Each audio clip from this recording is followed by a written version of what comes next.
saveur divine. Cette bonne nouvelle du royaume sera prêchée dans le monde entier pour servir de témoignage à toutes les nations. Alors viendra la fin.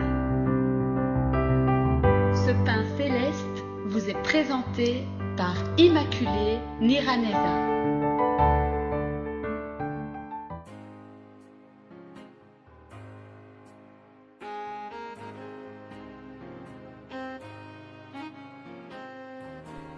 Je vous salue très chers amis à l'écoute de l'émission Saveur divine. C'est toujours avec une grande joie que je reviens auprès de vous pour vous partager cette parole de Dieu.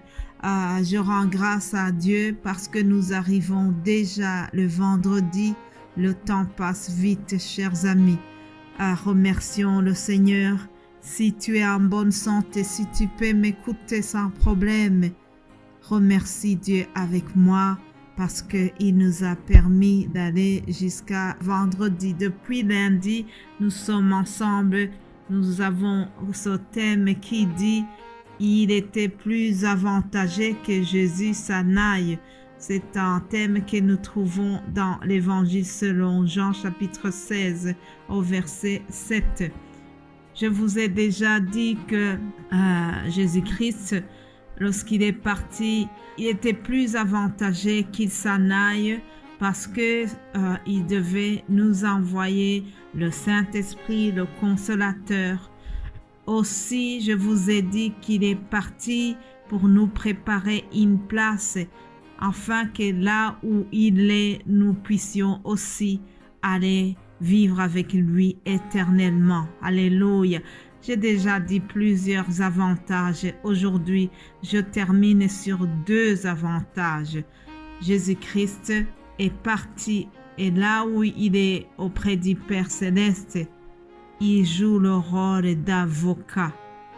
Retiens cela. Jésus est notre avocat, chers amis. Lisons première épître de Jean, chapitre 2, au premier verset. Il est écrit ceci. Mes petits enfants, je vous écris ces choses afin que vous ne péchiez point. Et si quelqu'un a péché, nous avons un avocat auprès du Père, Jésus-Christ le juste. Alléluia. Nous avons un avocat auprès du Père et c'est Jésus-Christ, lui qui est juste. Mes bien-aimés de Dieu, je ne sais pas si tu as déjà été confronté à un litige qui t'exige d'avoir un avocat. En tout cas, je sais que lorsque on va au tribunal pour une affaire quelconque et qu'on a un avocat qui maîtrise bien les dossiers, là, on se sent confortable, on se sent rassuré, on se dit « il va bien me défendre ». Nous avons besoin vraiment d'un avocat lorsque nous avons des litiges. Alors, je suis vraiment étonnée de voir que dans ces pays où règne le droit, même le pire des malfaiteurs, il a droit aussi à un avocat. Même Ditroux a eu droit à un avocat, chers amis. Alors, je vous dis que nous, en tant qu'êtres humains, en tant que chrétiens, nous avons un accusateur, Satan. Satan, il est toujours là auprès du Père pour nous accuser. Heureusement, nous avons un avocat qui vient nous défendre, c'est Jésus-Christ. Alléluia. En effet, chers amis, sachez que Satan ne nous aime pas. Satan est toujours en train de rappeler nos fautes et nos péchés devant Dieu. Il n'a pas eu peur d'accuser même Job, alors que Job était un homme intègre. Il était vraiment le plus intègre de tous les gens de son époque et Dieu l'appréciait. Mais Satan n'a pas eu peur de l'accuser devant Dieu. Écoutez ce que dit la Bible dans le livre de Job, chapitre 2, Au verset 3, il est écrit, l'Éternel dit à Satan, as-tu remarqué mon serviteur Job? Il n'y a personne comme lui sur la terre. C'est un homme intègre et droit, craignant Dieu et se détourna du mal. Il demeure ferme dans son intégrité et tu m'excites à le perdre sans motif. Et Satan répondit à l'Éternel, peau pour peau, tout ce que possède un homme, il le donne pour sa vie. Mais étends ta main, touche à ses os et à sa chair, et je suis sûr qu'il te maudit en face. Écoutez, voilà, ça c'est les propos que Satan a tenus à l'égard de Dieu. Même si Dieu donnait un bon témoignage à l'égard de Job, mais Satan a voulu vraiment le monter contre Job. Il lui a dit, oui, il t'aime parce que tu lui as donné beaucoup de choses. Si tu lui retires tout ce que tu lui as donné, il va te maudire. Mais ça n'a pas été le cas. J'aime vraiment le témoignage que Dieu a rendu en faveur de Job en disant, il demeure ferme dans son intégrité. Je prie que le Seigneur te regarde aujourd'hui et qu'il témoigne que tu demeures ferme dans ton intégrité. Alléluia. Bénissons vraiment le Seigneur qui nous a donné son Fils Jésus-Christ, afin qu'il soit notre avocat auprès du Père Céleste. Alléluia. Deuxième avantage, et je vais terminer sur celui-là. Il était vraiment avantageux que Jésus retourne parce que là auprès du Père, il intercède pour nous. Alléluia. Jésus-Christ est un intercesseur éternel. Vous savez, chers amis, je bénis le Seigneur, je remercie Dieu parce que dans mon église, il y a un ministère d'intercession. Oui, nous prions tous. La prière, c'est bien pour tous les chrétiens, mais au-delà de la prière, il y a un autre niveau, c'est l'intercession. Alléluia. Nous devons intercéder, chers amis. Lisons Épître aux Hébreux chapitre 7, à partir du verset 24.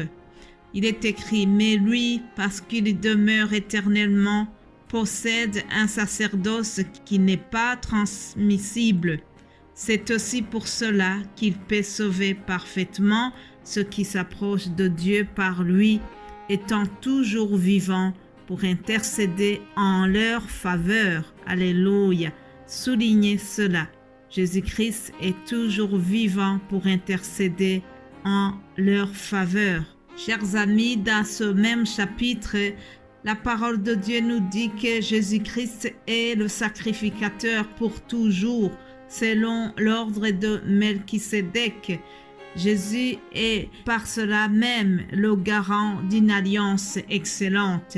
Oui, chers amis, Jésus-Christ est un sacrificateur hors du commun. C'est un sacrificateur qui est différent de tous ceux qui l'ont précédé parce que ceux-là, ils avaient un corps mortel. Il n'était pas permanent, mais lui, il demeure éternellement et possède un sacerdoce qui n'est pas transmissible comme nous venons de le voir. Et grâce à toutes ces qualités, Jésus-Christ, il intercède aussi en notre faveur. Alléluia. N'oublions jamais, chers amis, que Jésus-Christ est le seul médiateur entre les humains et Dieu. Il est le seul qui intercède pour nous, personne d'autre. Il a le pouvoir d'intercéder pour nous devant le trône du Tout-Puissant. Aucun ange n'a cette position. Le Christ seul est l'intercesseur, le médiateur entre l'homme et Dieu. En tout cas, c'est notre croyance. L'apôtre Paul a écrit à Timothée dans première lettre à Timothée, chapitre 2, 5. Paul a dit ceci, « Car il y a un seul Dieu et aussi un seul médiateur entre Dieu et les hommes, Jésus-Christ. » Alléluia. Je termine sur ce verset et je vous propose de terminer par une courte prière. Seigneur Jésus, nous te remercions pour ces paroles que nous avons pu partager. Seigneur, nous te prions que le Saint-Esprit continue à accompagner sa parole et que nous puissions vraiment vivre pleinement ce que tu nous as donné comme message. Merci Seigneur parce que tu es notre avocat, tu es notre intercesseur. Nous te remercions pour cela. Bénis tes enfants. C'est au nom de Jésus-Christ que j'ai prié. Amen. Amen. Bon week-end à tout le monde et Dieu voulant, nous allons nous retrouver lundi. Je vous souhaite de passer un très bon week-end, une très belle fête de Pentecôte et à partir de lundi, nous allons parler des missions du Saint-Esprit. Vous savez qu'à la Pentecôte, nous fêtons justement l'arrivée du Saint-Esprit et nous verrons les fonctions du Saint-Esprit. Que Dieu vous bénisse abondamment. Amen.